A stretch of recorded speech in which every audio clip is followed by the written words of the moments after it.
এই জানো কালকে রাতে না আমার স্বপ্নে যমরাজ আসছিল। যমরাজ স্বপ্নে আসে কা, বাস্তবে আসতে পারে না? বাজে কথা বললো না, আমারে বলে স্বর্গে যাবা না নরকে যাবা। তারপর তুমি কি বললা? আমি বললাম আপনার যেখানে খুশি সেখানে নিয়ে যান, শুধু জামাইরে সাথে নিলেই হবে। এই পাশের বাড়ির ভাবির ছেলে হয়েছে, তার চেহারার সাথে তোমার এত মিল কেন? দেখো আমারে সন্দেহ করবা না, আমি কিন্তু ভাবির ধারে কাছেও যাই নাই। আরে তোমারে সন্দেহ করতেছি না, ভাই 2 বছর ধরে বিদেশ, ভাবির বাচ্চা হইলো কি করে? এখন ডিজিটাল যুগ, অনলাইনে কত কিছু হয়। আরে অরুণ ভাই, আপনি তো ম্যারেজ বিয়েতে গেছিলেন, বিয়ের জন্য মেয়ে খোঁজ করতে পাইলেন? না ভাবি, গিয়ে দেখি বোর্ডে লেখা আছে 3 ঘন্টার জন্য লাঞ্চ ব্রেক। 3 ঘন্টা অপেক্ষা করতেন, চলে আসলেন কেন? বোর্ডে আরো লেখা ছিল শেষবারের মতো এই 3 ঘন্টা চিন্তা করেন বিয়ে করবেন কি না।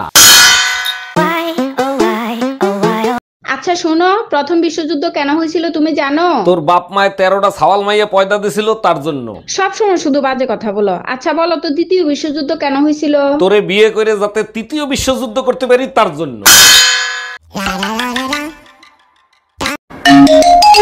হ্যালো, আজকে ড্রাইভারকে চাকরি থেকে বিদায় করে দেবো। আরে গরিবের উপর কেন জুলুম করবা? কি করছে সে? আজকে দুইবার অ্যাক্সিডেন্ট করছে, মরতে মরতে বেঁচে গেছি। আর একবার ওরে চান্স দাও, আমার বিশ্বাস ও এবার সফল হবেই। আজ তুই বাসায় আয়।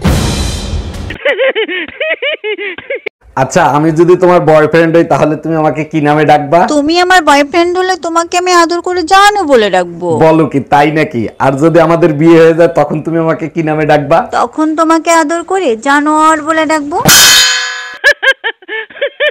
এই পেপার দেখছো, যাদের 5টা বাচ্চা তাদেরকে সরকার ফ্ল্যাট দিচ্ছে। কিন্তু আমাদের তো 3টা বাচ্চা, আর 2টা কোথায় পাবা? আরে আমার এক্স এর কাছে আমার 2টো বাচ্চা আছে, ওই 2টো নিয়ে আসবো।